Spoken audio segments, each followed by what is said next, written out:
Good evening, everyone. Welcome. We are here for, it is August 8th, 2023, and the board will now meet in business session. I want to make sure that we take notice that all board members except Director Hudson are present and might join us in a few minutes. I believe there's some tech issues there. Today is Tuesday, August 8th, and the board meeting was called to order at 5:15. Today with the board going directly into executive session under the following ORS 192.6602D to conduct deliberations with persons designated by the governing board to carry on labor negotiations. It is now 6:02 p.m. and we are reconvening our meeting with the public session, which is a work session. I will go ahead and ask Director Carson Cottingham if you may read the land acknowledgement to get us situated and going this evening. Thank you. Thank you. We are gathered today on the land of the Kalapuya, who are represented by the Confederated Tribes of the Grand Ronde and the Confederated Tribes of the Siletz Indians. The relationship between the Kalapuya people and this land continues unbroken to this day, and we offer gratitude for the land and for the generations present and past who have stewarded the land since time immemorial. We respectfully acknowledge and honor past, present, and future Native American and Indigenous students and staff of Salem-Keizer Public Schools. We invite you to join us in honoring these ancestral grounds and celebrating the resilience and strength of all Native American and Indigenous people.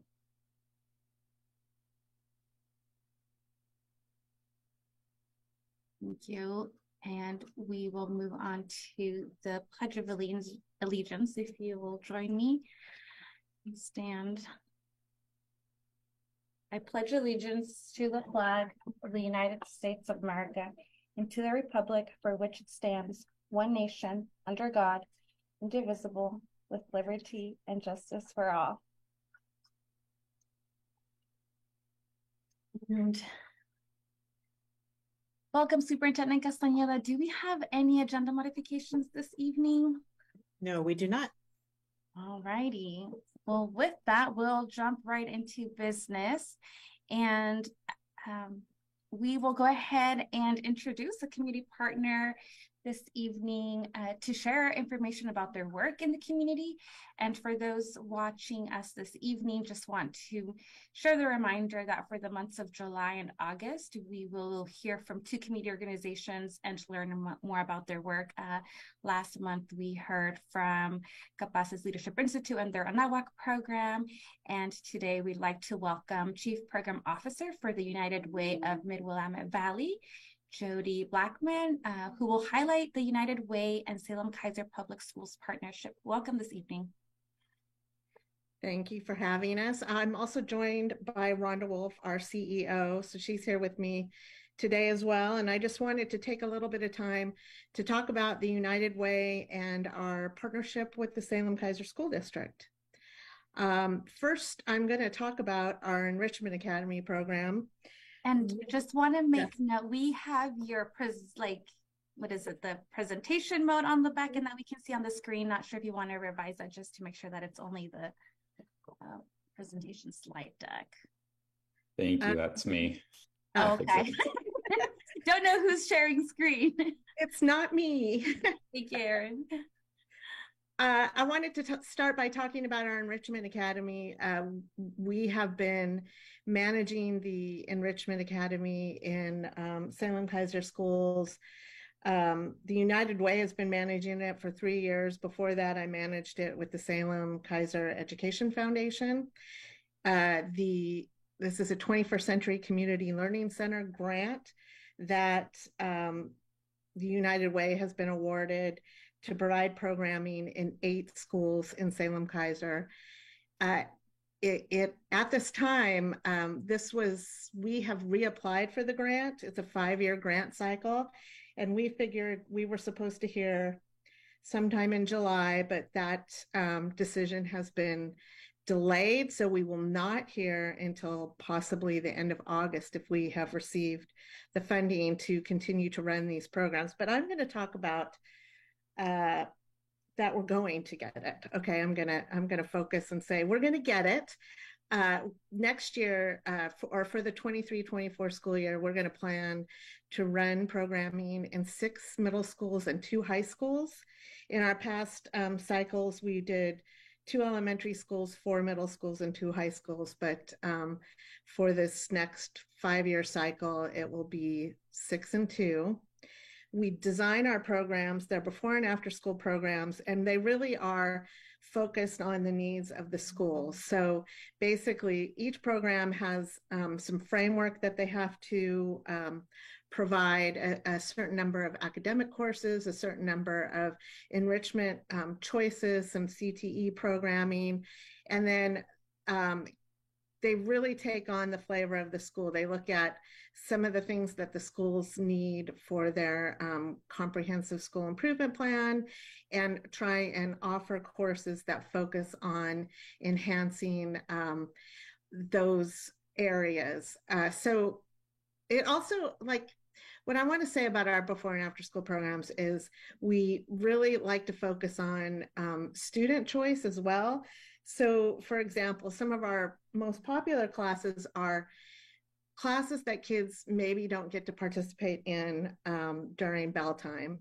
For example, there's a lot of kids that are taking, they have very few opportunities, like they don't get a chance to like take pottery or something like that. And so we offer that after school, and then everyone can take it. And it's very popular because sometimes kids don't have time in their schedules to fit those kinds of things in. Or we'll do languages or soccer. That's a big one for us. Lots of mentoring programs, some college and career programs, but it basically is just student interest and what is needed in the schools. There's tutoring programs in all of our schools, and there's some are focused tutoring like math and science and language arts. And then there's some opportunities for kids to finish homework and get homework help as well. So it really takes on the flavor of the school and what the schools want. We also do family programming, parenting classes, and then other types of family events along in partnership with the schools where we're at. Next year, we are planning to be at McKay, North, Leslie, Waldo, Stevens, Parrish, Claggett, and Houck. So that's a little bit about the Enrichment Academy. I look forward to planning and programming next year. Just won't be able to start in September, but we'll try and get it off the ground as soon as we hear about the grant funding. The next program I'm going to talk about is our Good 360 program. It's a gift in kind warehouse that we have that's been able to provide over $6 million worth of goods in the communities of Marion, Polk, and Yamhill County. We've also distributed over 60,000 toys and books to children and families because we're a Toys for Tot distributor. 70 Salem Keizer schools and programs utilize our Good 360 warehouse. And just to give you an example of the goods that are going to Salem Keizer, within the first 2 weeks of June, there were 145 visits to the Good 360 warehouse by Salem Keizer staff, and 25 pallets of goods were distributed. And a pallet is, they're like Amazon boxes, and they're filled with goods. And there are, I can't remember how, it's a lot of goods that go out to Salem Keizer. I have a little video to show because it's really hard to explain about Good 360. I have a short video to show you that will let you know kind of what the program is about.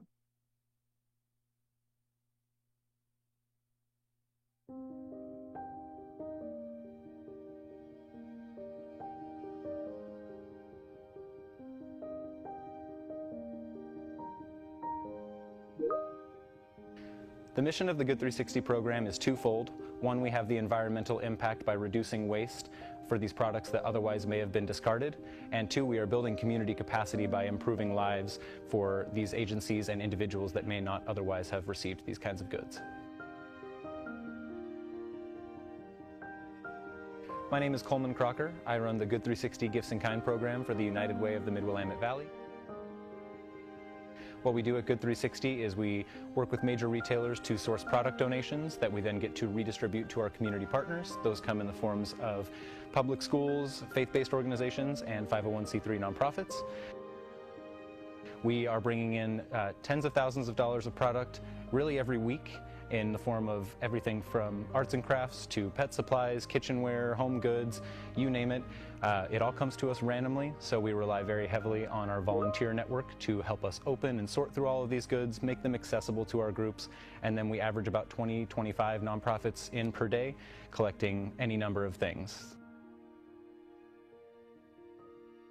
My name is Jessica Solis, and I am the Community School Outreach Coordinator for Roberts Middle School, Roberts High School, and Downtown Learning Center. Good 360 has been an amazing partner this school year.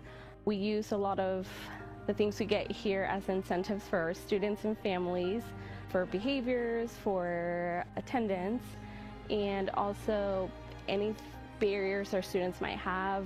It could be like an umbrella, I can find it here. It could be clothes, shoes, school supplies, anything like that I can find here and help our students be successful and for them to show up at school. So I think the main thing I would say about our Good 360 warehouse is it's available. Schools can come and access the warehouse and not have to try and find funds to buy these things for their students, their families, their schools, and basically anything you could think of, we have had at one point. So also the Good 360 warehouse is an employment site for the community transition program through Salem Keizer, and also there are Roberts students that it serves as an employment site and a volunteer site as well. And we're always open to providing those opportunities for our students at the warehouse. The next program that United Way supports is we work with the Aspire program and the college and career centers at all of the high schools. Our role with Aspire is to train, recruit, and place mentors that guide and work with Salem Keizer School District students on their college and career plans. And we manage, we're rebuilding, but about 75 to 150 mentors at any given time. And the goal is to have between 200 and 250 mentors that we will place in district high schools this year to work with students on carrying out their college and career plans. So that's another program that we work with and support.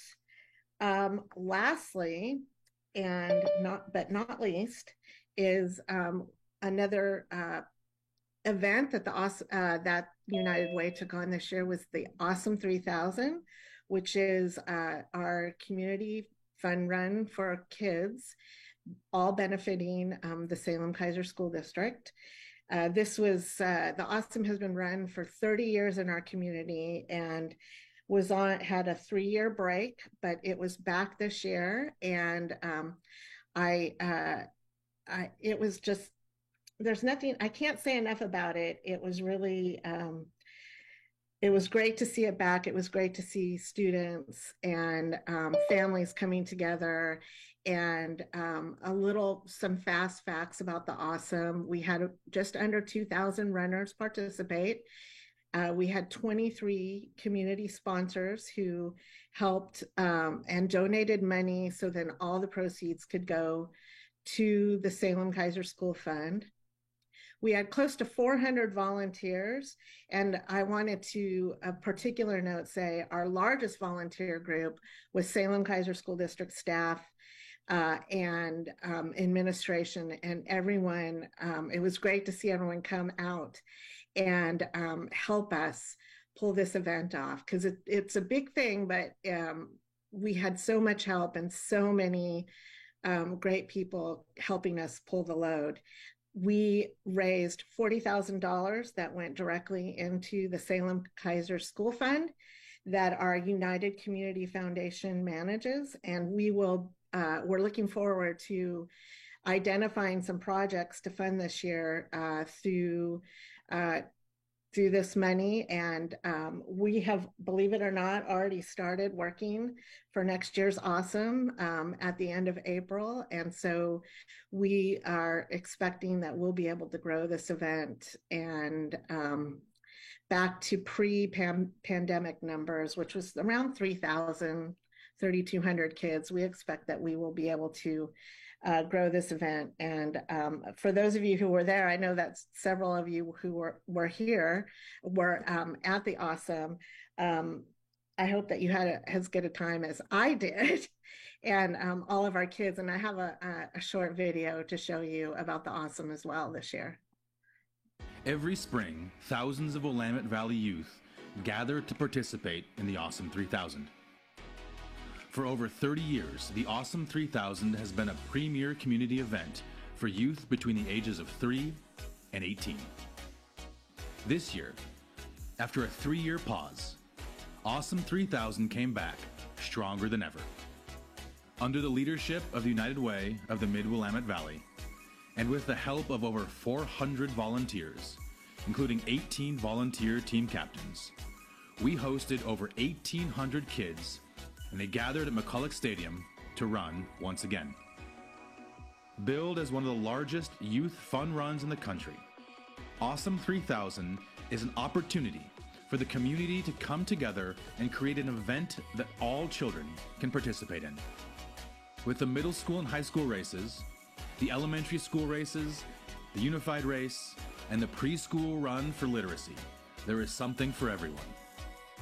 This year, thanks to our generous sponsors, over $40,000 was raised for Salem Keizer Schools Fund.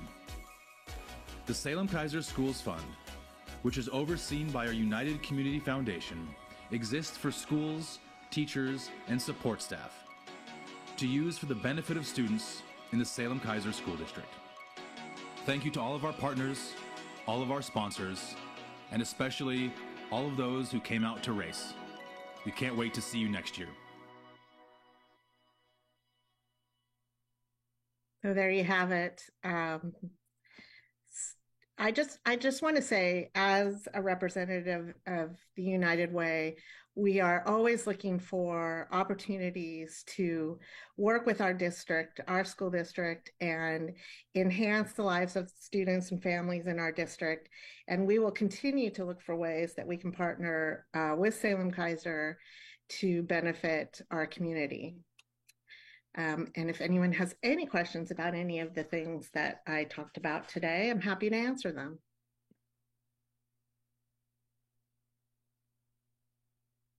Director Richardson, go ahead. Who will be overseeing the after-school programs at the high schools this year? Well, that will be the same. We have 2 long-term staff that have worked with the high schools. So Adrian Rodriguez at North Salem High School and Jessica Harris at McKay.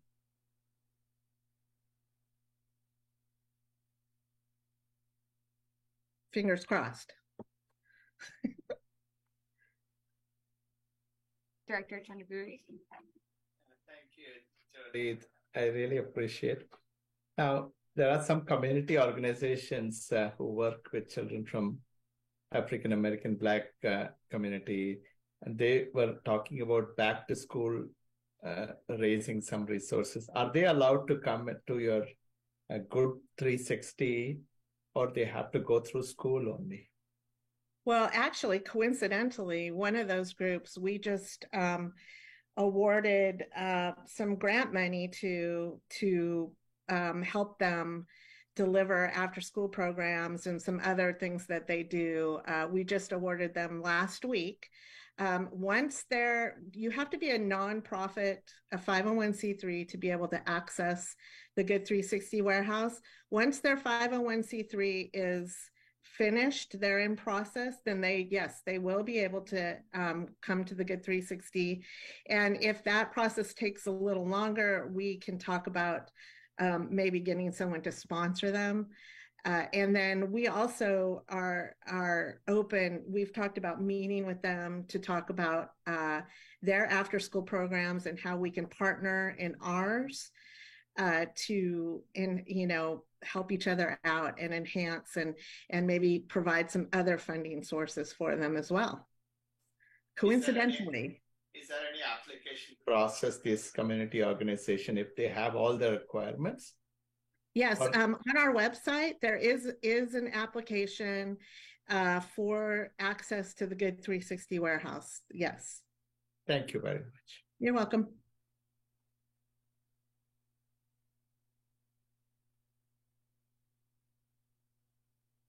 No questions.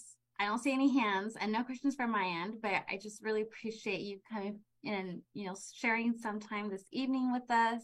Beautiful videos. Got to see some familiar faces there at the Awesome 3000. Deputy Superintendent Widelson Natai, I remember being at that finish line with. So it was just beautiful to see the kiddos just enjoying having fun. And I think it's just one of those staple community events, right? I'm so thankful that United Way has been willing and able to take it on and continue that tradition in our community and for everything else. So thank you. Just huge appreciation and look forward to encountering you out in community and being able to volunteer at some of those events as well. I think we're always open for invitations. Thank you. Thank you for having us. We appreciate being able to come and talk with you all. Thank you.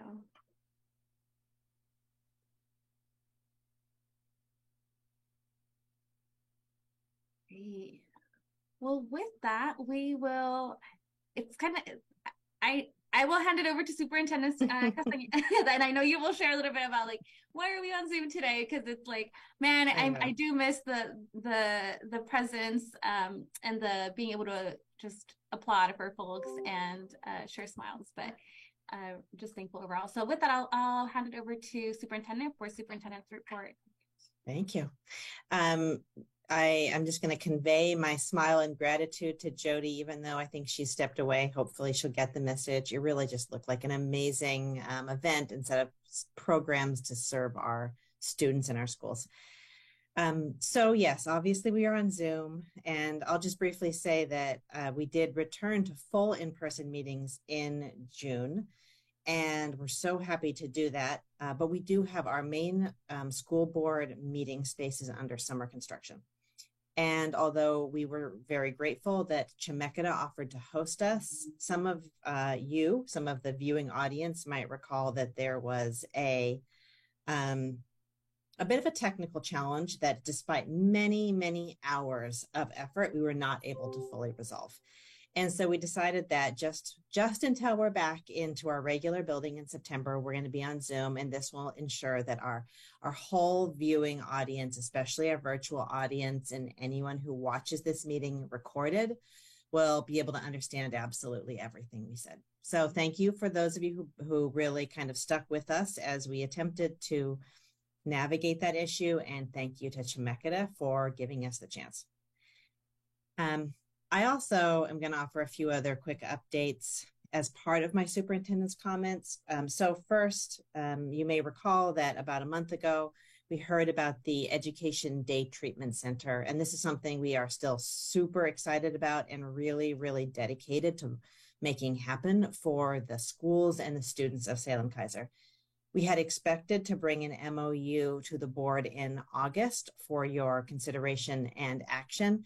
But we're dealing with a few last but very important issues related to making sure that partnership agreement is very clear and very thorough. So we'll be bringing it to you shortly, hopefully within the next several weeks. Okay, so that brings me to a quick update on my first month.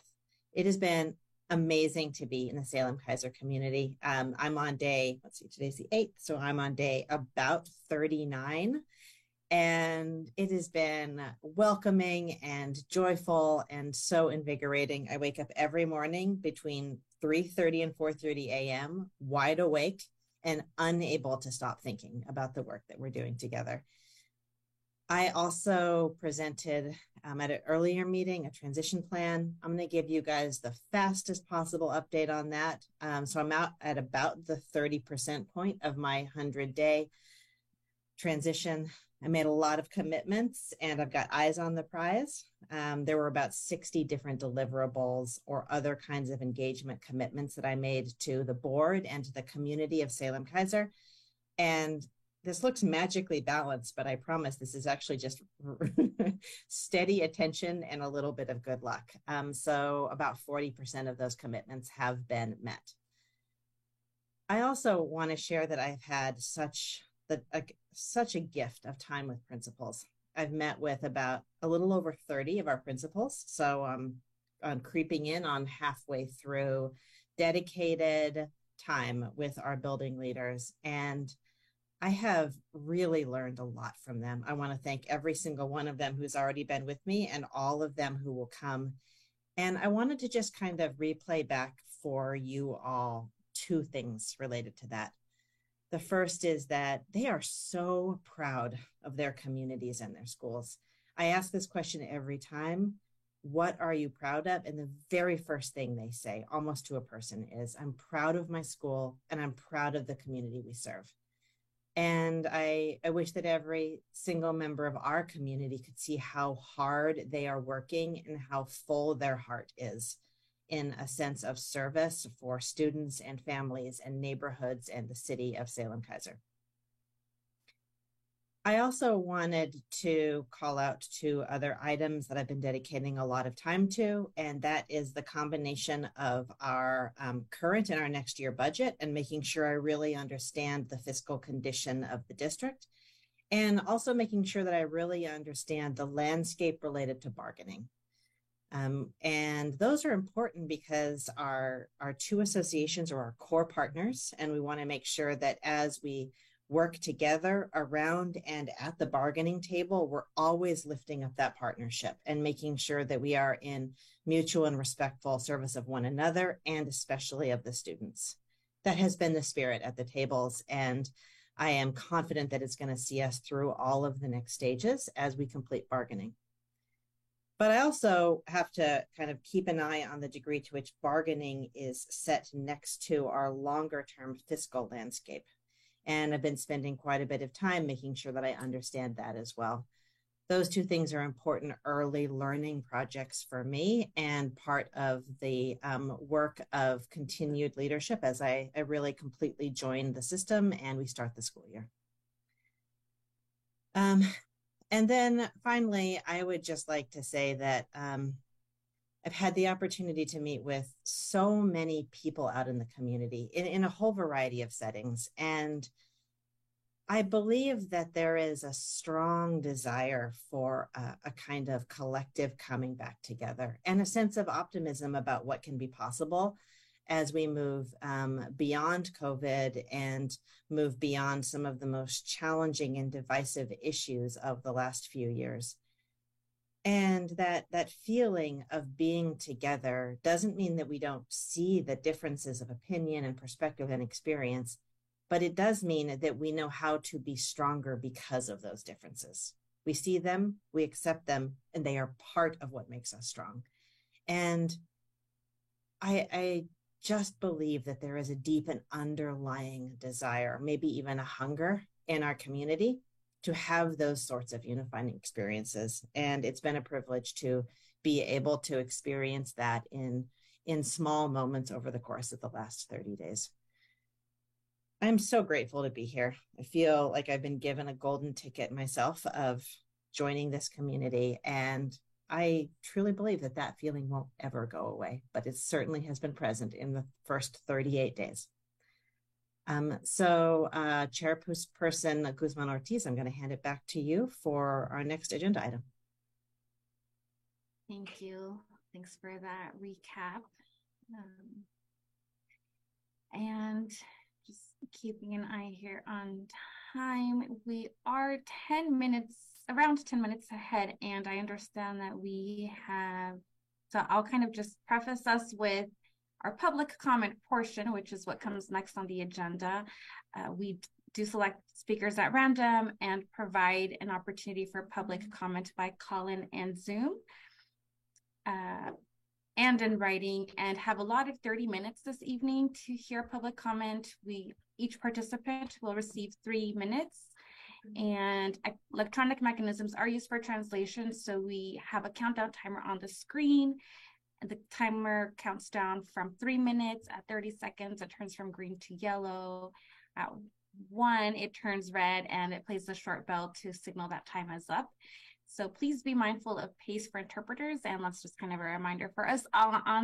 During this meeting, I have a tendency to speak fast myself. For written comment that the board may receive ahead of the meeting, it is posted on the district website. And tonight we have one person who has signed up. So we expect to be able to hear from them, and just kind of doing a check here about whether they're with us yet or not, recognizing kind of where we are on agenda. So yes, so let's okay. It's Abigail is on the line. The timer is not working correctly tonight, but I'll work on that. All right. Well, welcome, Abigail. We'll let you go, and we'll just kind of visually watch the timer here for those 3 minutes, if that works. Welcome. Hi, thank you. Good evening, Superintendent Castaneda and school board directors. My name is Abigail Eckhart, and I'd like to say a couple things. The first thing is, I noticed when I was trying to sign up for public comment that the school board or the district website is completely different than what it was last time I looked at it. What's going on the website of things doesn't match what's going on the mobile app. I had difficulty accessing the agenda and the YouTube link. It's not user-friendly at all, and I would just strongly suggest maybe reverting back to the original design. The other thing I wanted to say is I just wanted to express, once again, disappointment in closed school board meetings. There are 65 school buildings that we could have used to host an in-person meeting for the sake of accountability and transparency. I was disappointed that for the swearing in of new school board members and a new superintendent that a better venue could not have been found. I'm also disappointed that the current chair, vice chair, and second chair positions seemed like a game of musical chairs and who was selected and voted for those positions. Finally, I urge the new superintendent and board members to work together in bringing back academics and rigor to our schools, specifically to provide more tutoring and support for the younger grades impacted by the pandemic closures. I had reached out to a school board director in person regarding tutoring, and I was told to spend roughly $300 to $400 on private tutoring to catch my child up to where she should be. And for those of you who don't know, she was in kindergarten in 2020 when everything shut down. I think that it's kind of a sad state of affairs where there's really no clear communication between the schools and the parents on how to access summer school. I know that I've been asking for a couple years now on help with catching her up. And so I just wanted to bring that to your attention, to please focus on the students who are in the early elementary ages, who lost a lot of education time during some really critical developmental stages in their life. Once again, I want to say thank you, and in the future, I really hope that we can revert back to in-person school board meetings. Thank you very much. Thank you, Abigail, for your comment this evening. That is our one public comment for the evening, so we will move on to our action items on the agenda now. And our first action item, is the adoption resolution of safe and welcoming schools. Deputy Superintendent Udo-Sanata, if you will please give us a brief overview of this item, and before we go ahead and read and discuss for the evening, please. Sure, no problem. So the Safe and Welcoming Schools Proclamation is a proclamation that went that first came to our school district in 2017, and the goal was to make sure that all students, staff, visitors felt welcome regardless of their status, especially as we have a large migrant population in our schools. We want to make sure that our migrant students were especially feeling safe in our buildings. Also, families that are not documented as well. So the second part of that, though, was an extension of that, and this is in 2018-19, was to make sure that our schools were a place that were free of racism and that we took a stand against racism. And so there's language in the proclamation that addresses that. And so this is something that we typically bring to schools right before the beginning of the school year, which is in August or September. And so this is going to be our 5th year of sharing our commitment to making sure that all students feel, and staff and community members feel safe in our schools, and that we are continuing to take a stand against racism and symbols of hate in our school as well. Thank you for that overview. Vice Chair Avila, would you please go ahead and read the resolution, and then we'll open for motion. And this is, you're muted, sorry. And I believe this is posted also on our supplemental materials online for anyone to review and pull up if desired. Buenas noches, good evening, everybody. Thank you, Chair Guzman Ortiz. So resolution number 2023224-1, Safe and Welcoming Schools. Whereas the Salem-Keizer Public Schools Board of Directors was elected by the people to provide leadership and vision for Salem-Keizer schools by enacting policies and promoting educational practices that lead directly to the educational and life success of all K-12 students. And whereas Salem-Keizer Public Schools is committed to providing safe and welcoming spaces where all students are able to focus on education, secure in the knowledge that the district will support their safety and well-being while providing access and opportunity to high-quality education. And whereas this commitment means that the student success will not be predicted nor predetermined by race, national origin, religion, ethnic and religious stress, ability, economic circumstance, mobility, native language, sexual orientation, immigration status, gender identity, or level of proficiency upon entering school. And whereas the school board is committed to protecting students' constitutional rights, including their Fourth Amendment right to be free from unreasonable searches and seizures, and to access a free public education. And whereas, excuse me, I lost myself when I was scrolling here.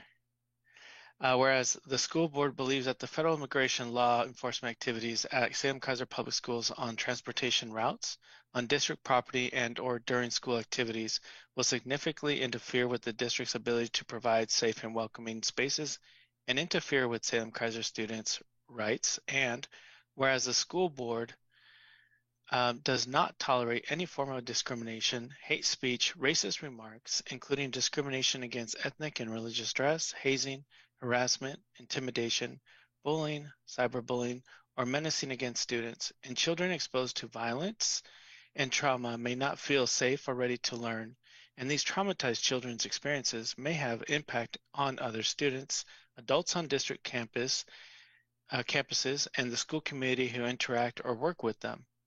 And whereas the school board recognizes that community, state, and national events can have an impact on our student educators and all district staff, impacting their sense of safety and belonging, Salem-Keizer Public Schools has shared a responsibility to respond to these circumstances on behalf of all Salem-Keizer Public Schools, educational professionals, students, and families to promote healing, harmony, psychological safety, and reconciliation in our community. Now, therefore, it be resolved, the school board expects the district shall do everything in its lawful power to protect Salem-Keizer students' confidential information and ensure that their learning environments are not disrupted by immigration enforcement actions, including, but not limited to the following. The district will continue its practice to not ask for, collect, or maintain any information about Salem-Keizer students or their families' immigration status. Any request by a federal immigration official for an entry into district school or other district property. B, to communicate with any student while that student is under the supervision of the district during any school activity or while using district transportation. Or C, for any information about Salem Keizer students shall immediately be forwarded to the district's legal counsel. In responding to such requests, the district's legal counsel will not share information or provide access to Salem Keizer students unless required by law, and will direct the district to protect the constitutional and legal rights of Salem Keizer students. The district's legal counsel will not grant access to Salem Keizer students unless presented with a valid arrest warrant issued by a federal or state judge or magistrate. Be it further resolved that the district shall provide training and additional resources if needed for existing crisis and emergent response teams in order to help ensure the safety and well-being of Salem Keizer students who may be impacted by immigration enforcement actions. And be it further resolved, all district staff are diligent in recognizing and addressing discrimination, racism, hazing, harassment, intimidation, bullying, cyberbullying, or menacing as per Administrative Policy Instruction A003.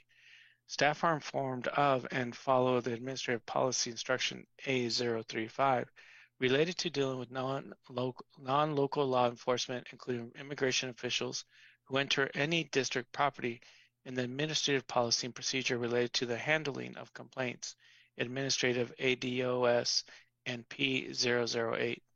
And all district staff maintain an organizational culture that treats students and their families with respect, dignity, and courtesy, and strive to create and nurture an inclusive and welcoming environment for all students, families, and the superintendent maintains, develops, communicates, and implements administrative policies and procedures that foster a culture that is safe, inclusive, welcoming, and celebrates the rich diversity and beliefs found with the Salem Keizer community. And the superintendent takes appropriate action to prevent and or correct conditions, procedures, actions, or decisions that are unlawful, unethical, unsafe, disrespectful, disruptive, undignified, or in violation of board or administrative policy. And the school board is committed to identifying and correcting practices and policies that cause and contribute to opportunity gap, success gaps, and racism in all areas of the district and the school board. The school board acknowledges the trauma caused by systemic racism and acts of racism. The school board commits to learning about the trauma caused by racism, ways to eradicate all forms of racism, and learning about its own biases. The school board further commits to fostering an equitable and inclusive environment for every student, employee, family, and people in our communities. Be it further resolved that the Salem Keizer Public School Boards of Directors is fully committed to this resolution and will review, revise, if appropriate, and reaffirm this resolution annually. Back to you, Chair Guzman-Ortiz. Thank you, Director Avila, for that. I see Director Second Vice Chair Carson Cunningham. I would like to make a motion that we approve this resolution. This is Director Hinojos Pressy. I'd like to second that motion. Thank you. So we have a first by Director Kristen Cunningham and a second by Director Hinojos Pressy. Do we have discussion on this resolution?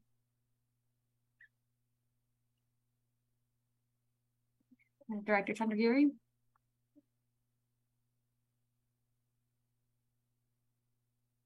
I really want to thank you, Chair, and thank you, Vice Chair Avila, for reading the resolution. I think this is a very important resolution, and and what I really appreciate about this is it calls out some equal protection for everyone's safety and constitutional rights and a due process. And really, it's important for our students and staff and family members and everybody to understand that that has to be respected across board. And so that's what I really like about it, is essentially calling out the need for protecting the constitutional rights and everybody's safety. And that's very critical for everyone to feel that they connect and belong and they can focus on education and whatever else the school can do. The second thing it calls out is promote healing, harmony, and psychological safety, and the need for reconciliation in our community. And this is very important in times like this as we move forward. And so for that, I'll be supporting this. And I really appreciate some of the questions I had, which was nicely clarified. And so thank you, Superintendent, for getting me the answer to some of the questions about need for safety. How do you protect it, especially in current world with all kinds of ways in which we can communicate. So keeping that balance on safety and yet respecting the constitutional rights of all. It protects everybody. It's equally protected. So thank you very much. I'll be supporting this for that reason.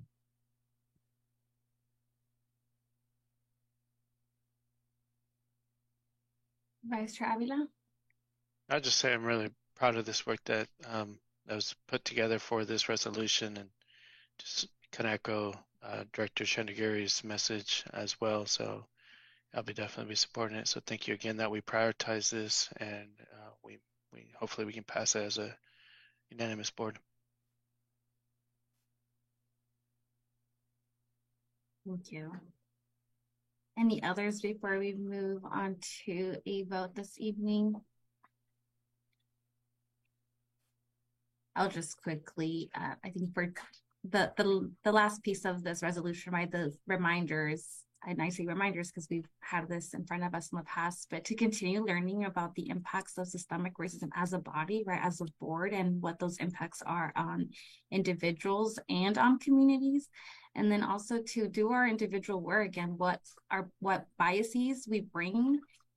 So to continue to understand what those are and learn, and intentionally unlearn those as well. So I just make that invitation to all of us on the board. It is, I always think about it, it's not about being perfect, but it's about making progress. So I want to just recap on that. And Director Chandagiri, I see you have your hand up again. Yeah. This is an important resolution. I also get to serve along with our chair in that safety committee, at least last year.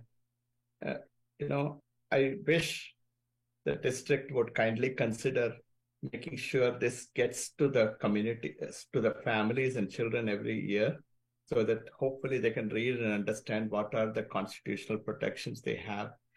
One of the struggle I have seen is a lot of people don't know what they don't know. So they don't even know what their rights are. So, and it really, because when we come from different parts, even I didn't know all the constitutional protections that we have until I started doing this work. So if you don't know, then you can't even know what is missing.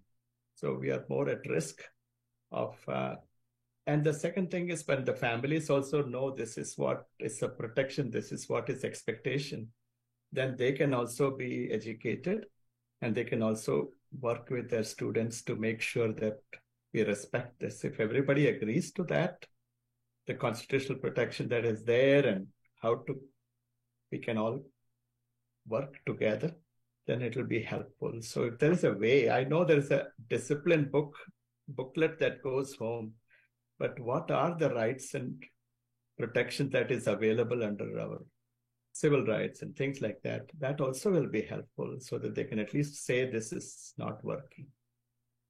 Just something to think about, because that will also be a way for people to be educated and know what is possible, what is allowed, what is not allowed.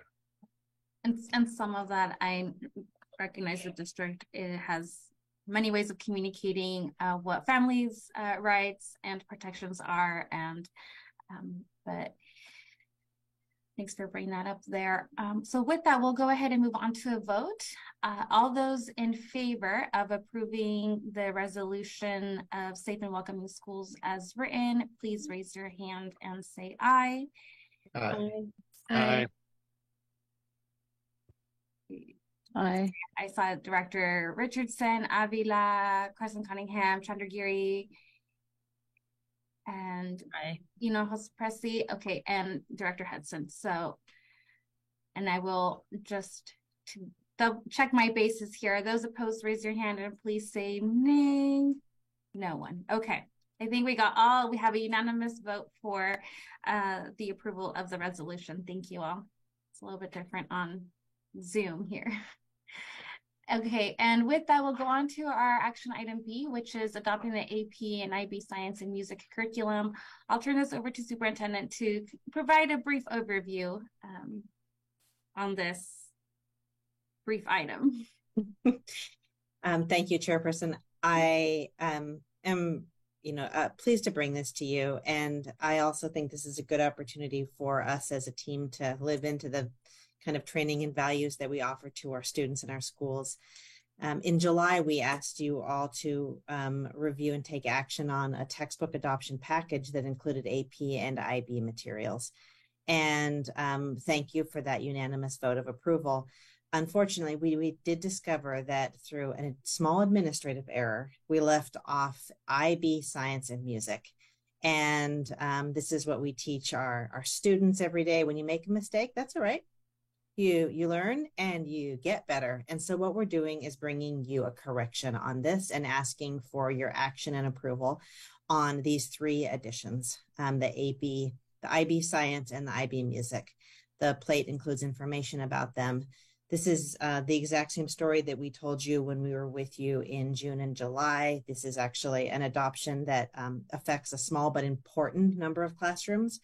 And it has a limited amount of discretion because these are very carefully managed programs, both AP and IB. This is, by your approval tonight, we'll be able to get great new textbooks into the hands of our IB teachers in time for the start of the school year. They certainly deserve that, our students do, and I will turn it over to the Board of Directors for any questions you have about this. Thank you. Do we have a motion on this approval before discussion? I see Director Chandragiri's first motion there. Director Carson Cunningham seconds. Great discussion on this. I just want to discuss if that's okay, Chair. Go ahead. Yeah, I really think this is good that we are having this adoption because, science keeps changing so fast. And at least I don't recall in the last 4 years we ever adopted anything for IB. So, we really want to prepare our kids for the real world, including the world that's going to be out there. So I really think this is an important thing. In my opinion, especially what I've witnessed, the district did follow a very transparent process. They followed essentially the letter of Division 22 and the curriculum adoption. They got everybody input. It was easily available. So to me, this is a good example of how curriculums are adopted, at least from what I've learned. Mm-hmm. This is, so it was very nice to see. And I hope that becomes like the gold standard of curriculum adoption moving forward. And hopefully the science curriculum keeps changing as the science changes. So this will be good. And I think from a personal, the IB is probably decided outside US and there's not even, we have no control over that. So, and no wonder I can see my familiar Oxford University Press. It kind of made me feel good because having learned in India, we used to see a lot of Oxford University Press. So I said, wow. So we have some British influence here. So these are good things. We need to continue. So we should support it. I'll be supporting it. So thank you very much. Thank you. Any other comments or discussion on this item? Student Advisor Hersig, did I pronounce that right? Yeah, you did. Okay, thank you. Yeah, so just a question. Are these textbooks, are they going to be available for like online access?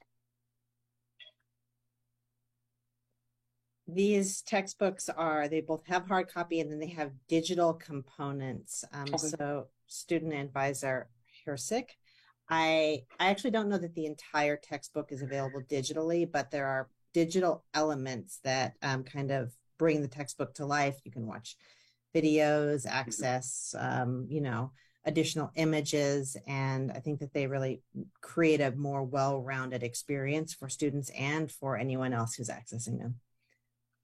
Okay, yeah, thank you.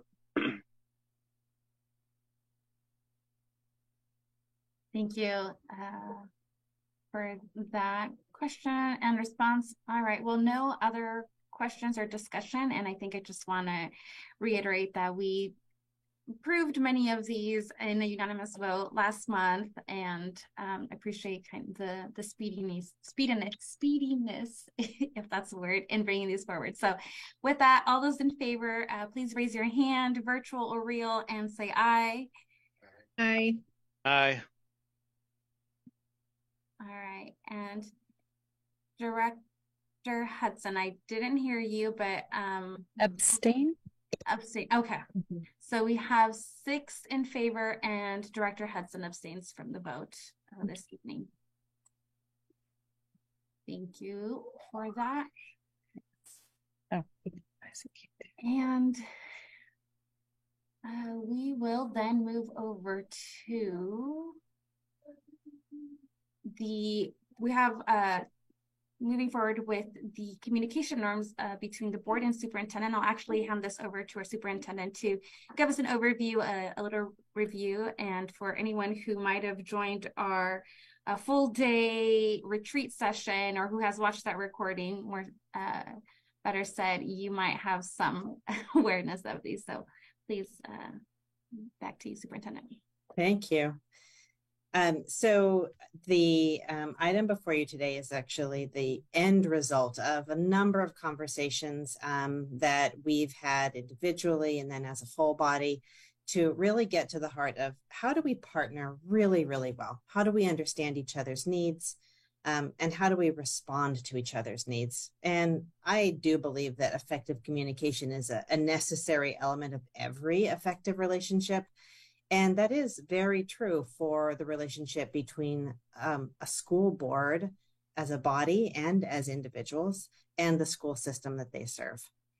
These communication norms are really here to help ensure that we have a document that allows us to refer back and know what we have said we can expect from one another, and especially what the board can expect from our team on the Salem-Keizer side.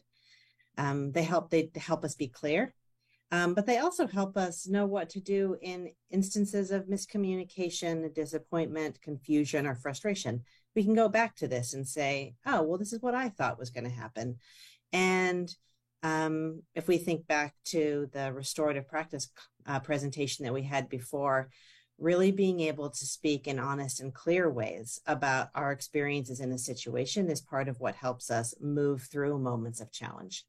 That is the underlying function of this. It was discussed in greater detail at our retreat on the 29th, and it is now coming to you all for approval tonight.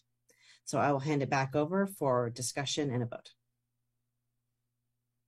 Thank you. And do we have a motion for the approval of these norms? Chair, I do. Director Chandragiri as a first, and I'll second.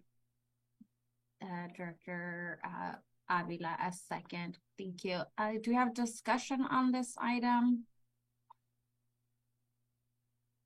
Yeah. Go ahead, Director Chandragiri. I really thank this, and I really appreciate this communication norms, Superintendent Castaneda and rest of our board. This is really helpful. So that we can understand each other. And, once there is a complete, having transparent communication will help all of us to hold each other accountable. And without transparency and adequate communication, we really cannot achieve equity in my mind. Because as long as we have broken pieces of information, there is no equity. Even the community doesn't know. So this, in the end, our children are going to benefit. All children are going to benefit by having transparent communication between district board members, amongst us, and to the community. So moving forward, this is one way to reset and it'll build capacity in different parts of our community because they'll be able to get. And I really see, Superintendent, you have already put this in motion. I really appreciate the text you sent on Fridays before. And when I raised some questions that was very important for my own learning. And before this meeting, you got me the answer, including getting the legal counsel to pay in. Otherwise, those questions would have been bubbling in the head without having an understanding. So what can I go back to the community and explain? And the more we have void, people are going to fill in with their own imagination, and that will lead to more misunderstanding. So this will help us regain trust, help us all push the car in the same direction. And that way, it will benefit, it'll make it easier. So I will be supporting this, and thank you very much. This is a very important document.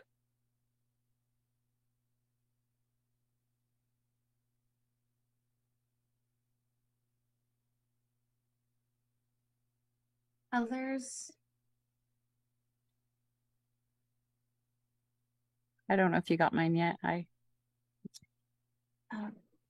Do you have comment, Director Hudson? Sorry, we see just the red square. Can't see you on camera, so I can hear you when you go I'm off. not sure why. I'm sorry, Okay. honestly. I didn't want to mess with it too much, tech support, because I don't want to lose the whole meeting. But I just said I didn't know if you. Never mind. I don't have a comment other than I do appreciate all the work as well, and I very much. Honestly, I think that that's shared, but I do look forward to a continued communication plan open. And thank you. Yeah, I didn't mean to to hit the comment, but that's it. Thank you. Not a problem. Great. I'm going to practice silence for 5 seconds before we take a vote.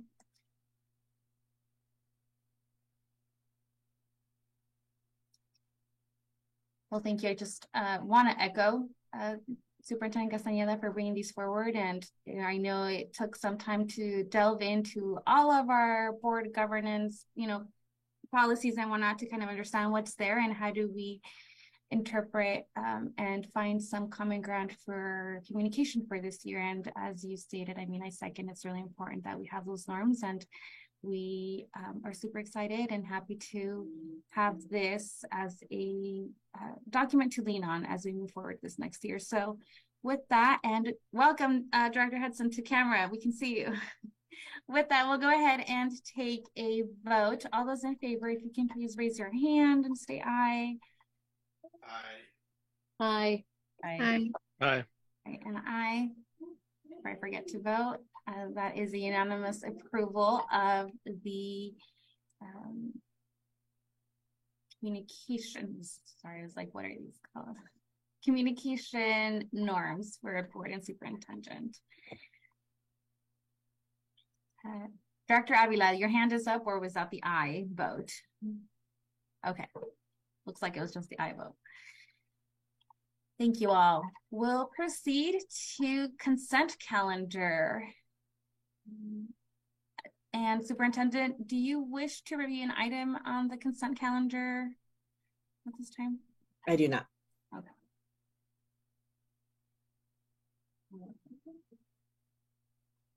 So we move on to a vote for the consent calendar unless anyone is looking forward to pulling anything. This is Director Hinojos Pressy. I move that we approve the consent calendar as presented. Thank you. Chair, I would like to pull one of the items, if that's okay.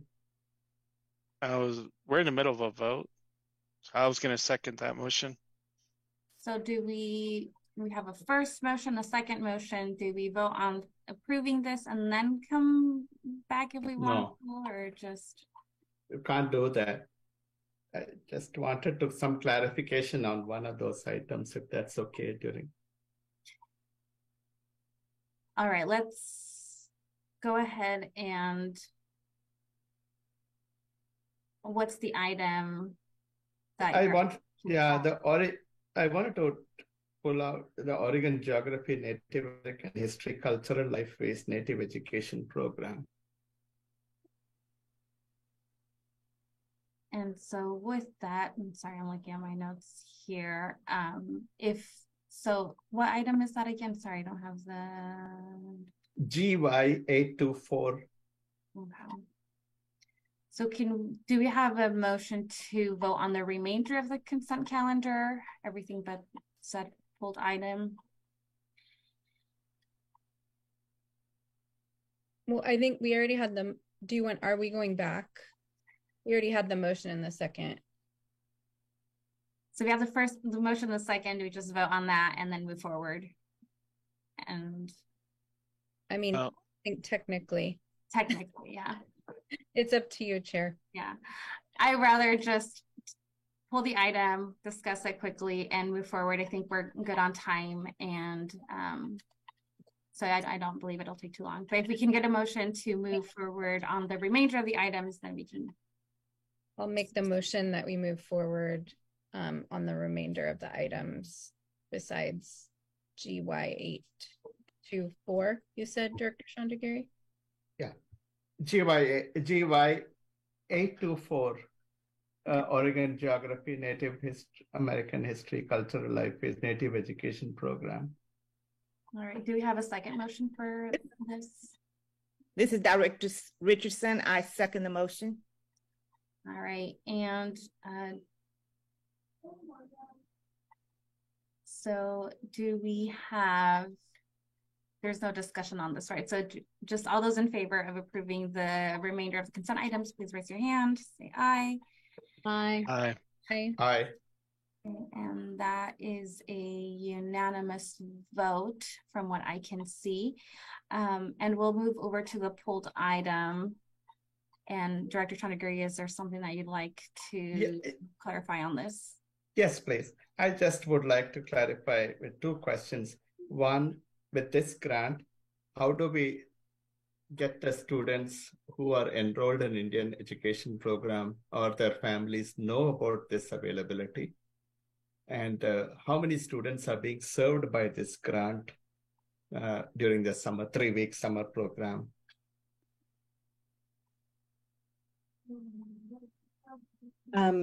Thank you, Director Chandagiri. This item is actually one that is obviously a small dollar amount, but an important item.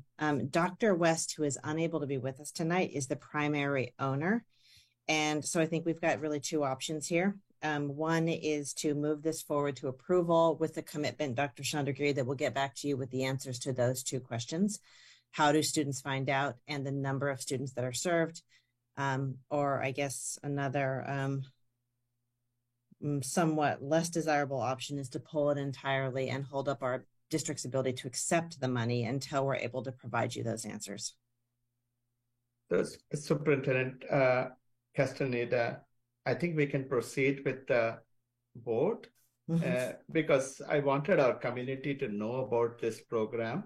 That's the reason I brought this up and said at least the community knows, because they have every year they have, or at least once they have to fill out a form to become eligible for Indian education program to demonstrate eligibility. But what I would like the community to know that this opportunity exists for those who are enrolled so that they can avail it. That's the reason I purposely wanted to call out this rather than put it under the consent calendar. I see.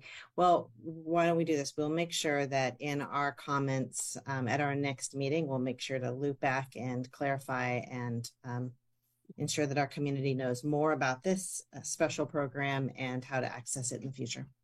Thank you very much.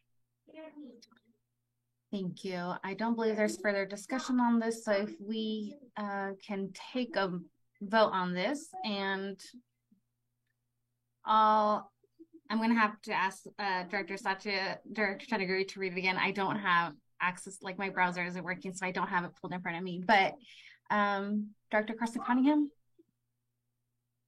I'll just make a motion that we approve GY 824, the Oregon Geography, Native American History, and Cultural Lifeways Native Education Program. Thank you. And I'll go ahead and second that motion. Do we have those in favor? Please raise your hand. Say aye. Aye. Aye. All right. Aye. Thank you. That is a unanimous vote of approval for this item. And all right, we are on a roll. We're moving on to information and status reports here. Sorry, not that one. Next one. Board reports is essentially where we are at this point, if I am not mistaken.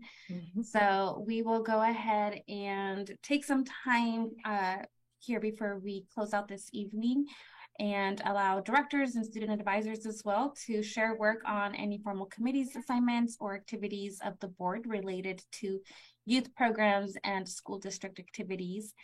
And we'll just kind of do a roundtable here. Director Carson Cunningham, please. I think we do need to go to item 8, right? Oh, did I miss that? Okay, that's where we were. You were right. Thank you. Yeah. I was like, are we really on this? Thank you.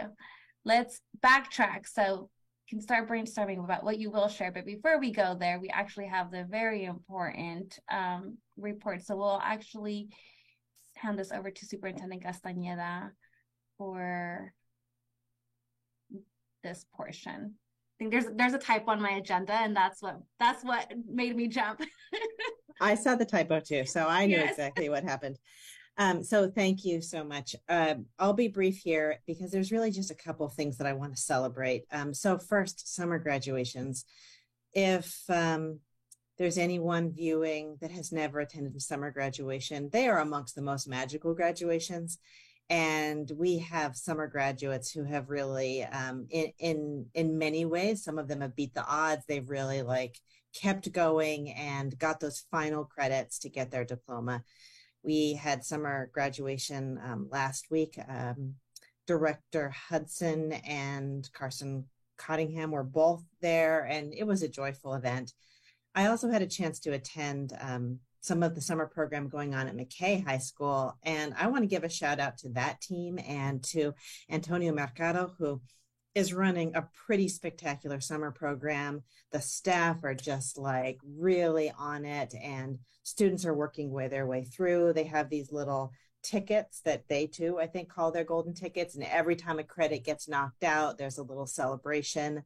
So it's just a really important part of our school system, even though it happens outside of the school year. And every one of those diplomas gets an extra celebration from everyone who watches. The other thing that I'd like to highlight is the Oregon Department of Education English Language Learner Report. It's attached as a supplemental document, and it kind of lays out the state of English language learner services across Oregon. It's not specific to Salem-Keizer, but we have so much to be proud of. And I just want to make sure that as we think about the tremendous work that's being led in our classrooms and in our system, we also bear in mind that we are a unique and very special district. We have 35% more English language learners than any other district in the state. So while we are not the largest, we serve an overwhelmingly large number of students.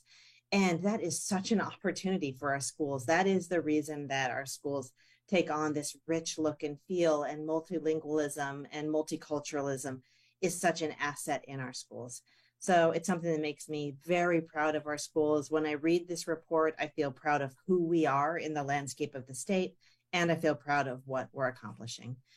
The information that's in there gives everyone a chance to see how it's going in general, and we look forward to more opportunities to talk about how it's going specifically here in Salem-Keizer.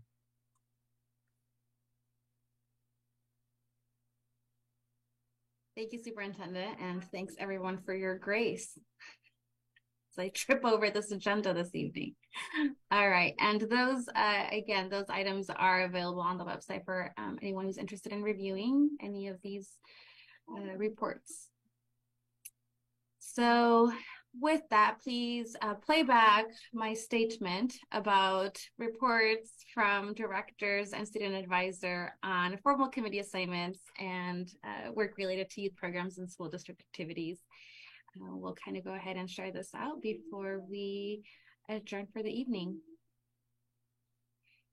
And our student advisors, I'd love to allow you both the opportunity to share first any highlights that you might want to share with us on the public, if that's okay with you. Just haven't heard much from you this evening, and I know Zoom is weird, so I just want to give you a little bit of room and space if needed. So recently this summer, me and a group of IB kids are working on IB, and then also like working on like bettering our mentor program for IB, because we're getting a lot of new kids next year, and we're coming up with like a plan on how to be better mentors, I guess. Thank you. I guess on my end, something that I'd like to share is that given the fact that obviously our seniors had graduated, I mean, I'm a senior now. I mean, I don't know. But with our school's Latino Club, as one of the co-presidents, honestly, it's my honor to allow students of Latin backgrounds to embrace their culture and roots. And with that being said, our club is planning a little performance, which is going to be which consists of a Colombian cumbia dance. And overall, I'm just really proud of the work our leadership team is doing and our students who are participating in the dance. Yeah, that's all I have to share. I'd be excited to see that cumbia dance. Yeah, when is it happening, Patrick? Thanks. Yeah, so currently we're waiting on the other co-president to come back from a vacation, and after that we're going to start rehearsing, and we plan to have one little performance, I believe on the 23rd of September. We plan to have a little booth at the, let's see, just a second, at the, I believe the Hispanic Festival in Salem, the one that's at Riverfront Park. And our quote unquote official performance will take place in our school's homecoming assembly. Great. We love some invitations, just saying, and Director Avila might want to join and dance. I don't know, I hear he's a dancer. I will make that happen. Thank you. All right, any off to directors. Director Chandragiri, please go ahead. Yeah, thank you very much. I just wanted to say thank you to the organizers of Hallman Neighborhood Northgate Park. They had a wonderful picnic and gathering of so many agencies, and there was like Early Learning Hub and everybody else came together, and I got to spend almost like 2 hours before I could drive to Eastern Oregon to do work-related thing on. So it was beautiful. I could attend one of those series.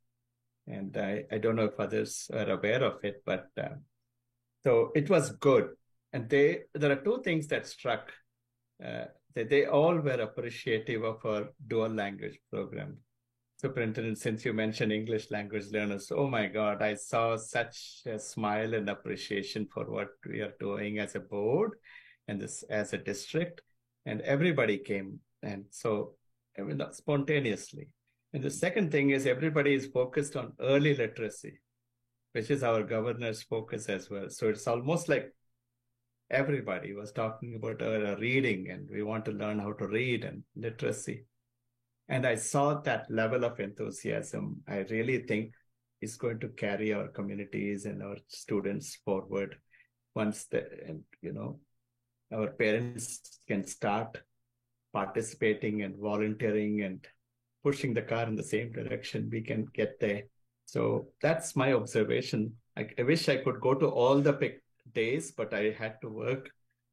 So next year, I'm inviting all our board directors to show up at least one of those big days.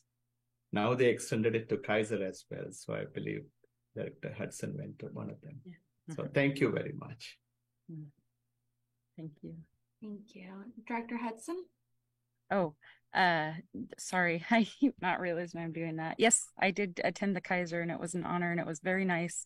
I always love an opportunity to meet and talk with the community, and they did have good feedback. And it's funny that you mentioned the volunteering, because I did have some folks that were actually representing the Salem Keizer School District that had a table that were talking about that. And the fact a few times came up that people can go volunteer at their local schools, that as I understand, I was told by the district that they just need to reach out to the principal in the school directly and set that up as they did prior to COVID. And so that was exciting. There was another event I got to attend, a large community event as well, and have a chance to meet other families over the weekend as well. So thank you again. Thanks, community. It's feeling good. So thanks. Student Advisor Hersig, do you have a question there? No, I was just wondering if I could add another comment for what you were just, yeah. Okay. Please do. We want to hear okay. it. Yeah, okay. I completely forgot to mention that I was able to volunteer in the last week of Native Ed's program for the summer. And it happened to be during, I believe it was their meet week. I believe the students before I arrived were preparing some, I believe, beef jerky. And it was honestly really beautiful to see all these young kids get, firsthand experience with the Native American culture. And all the kids in question are students of primary school, so K to 5th grade, and some middle schoolers as well. Overall, having that experience of working with children, honestly, it really touched my heart.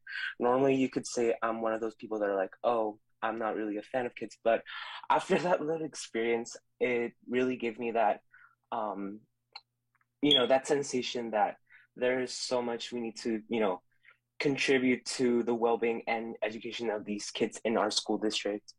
And just another final note, I did get some drawings from them, not to brag. Thank you. May I say one more? Hi. I was just wondering if we were, apologies if this is incorrect, whatever, but if we were taking notes on the ladder just before we conclude here, GY 824, in regards to the number of children that may be enrolled, I was curious because I would like to try to collect a head count to put in the of possible graduates for next year under the Native American tribe and groups, so that we can pre-order their feathers, whether hawk or eagle, and how many of the blood quantum tribal members might need those. I just noticed those were lacking, and I had heard from the community over the last year and plus that that they would like to see us kind of pick that back up a bit. So I don't know, like I said, in regards to notes and future discussion, that's my bit. Thanks. Thank you. And yeah, I'm sure we'll bring more of that. And I know we still have the celebration for our tribal students, and don't have all the details, but I know I had the honor of being able to be present at the end of this year. So I'm sure we can have some of those discussions outside of the board meeting as well, just to kind of follow up on that, Director Hudson, on what our current practices are and what we have in place. Director Richardson. Thank you. I just want to give a huge shout out to the staff and students who attended the Bold, Black, and Brilliant Summer Enrichment Program. There were over 60 students who attended. Each day they came and they said their affirmations. A lot of these students do not go to school or have teachers who have the same cultural experiences that they have. And this was their opportunity to come together, support each other, and to just share learning activities. They did field trips. They went swimming. They learned about their culture. They used the Black History 365 curriculum in order to learn about their heritage, their ancestors. And it was just a great experience. And I hope they'll get to continue to have those experiences and take them back to their schools and share them. Thank you. Director Avila? I don't have anything to report besides just spending a good quality time. I think really meaningful time during our board retreat time. So we appreciate y'all being there. Look forward to working with y'all this year.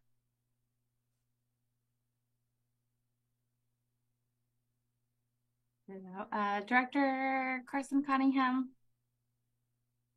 Thank you.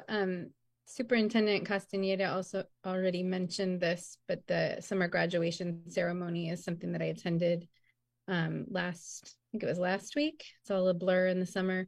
But it was just really wonderful to see those kiddos really persevere and all the comprehensive high schools come together for a nice ceremony. A special shout out to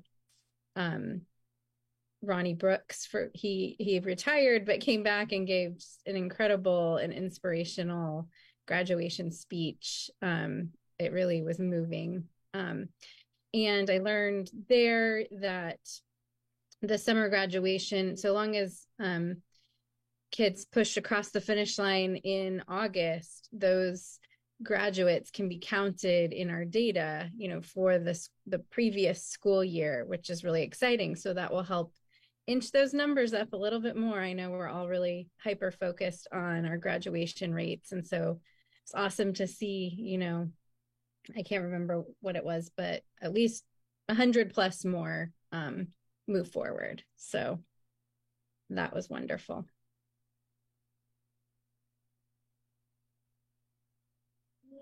Thank you. And Director Hinojosa Pressy, anything you'd like to share? Well, here I am again with my public transportation, I guess I'll call them PSAs, public service announcements. So the Salem-Keizer Area Transportation Study, SCATS, is updating the federal aid urban boundary, the FOB. So there are areas designated through the census that are going to be added into the federal aid boundaries for Salem. And some of those may be some very rural areas. If they fall into the FOB, there's specific design requirements such as bike lanes and sidewalks. So I do urge folks to go on to the Mid-Willamette Valley Council of Governments website and check that map out. If there's any areas that you feel like aren't being included that should be included, or maybe there's some places that folks feel like it's unnecessary to obligate those requirements of bike lanes and sidewalks because they're like low use areas. Please, we welcome all of your comments. All this just in the spirit of making sure that we have some safe routes to school. Thank you. Thank you. I'm here for the PSAs. And I think on the last one, I know it's been alluded to, but just want to give another big thank you to everyone with capital letters, to everyone who joined on our board retreat on July 29th. I want to put out a thank you to our facilitators, Mike Scott and Erika Lopez, who were highly prepared with content and conversation prompts for our deep thinking and genuine collaboration. And thank you also to Superintendent Castaneda for the time put in planning this and coming to us months in advance of saying we really need this, and definitely agreed. Thank you to the executive team for being present and sharing your time with us. Time is of great value, and I do believe that the time that we shared together for the benefit of students across the district will continue to give us fruit as we work together as a board and in our work with the district as well in this coming year and ideally in years to come. So just kind of wanted to reiterate that. Really enjoyed our time together, and so I'm excited for what's to come. Yeah. And with that, let's see if I'm reading the agenda right. We are now at adjournment, and it is 7:29. We will call this meeting adjourned, and we'll see you in 2 weeks or so. Thank you so much, everyone. Appreciate it.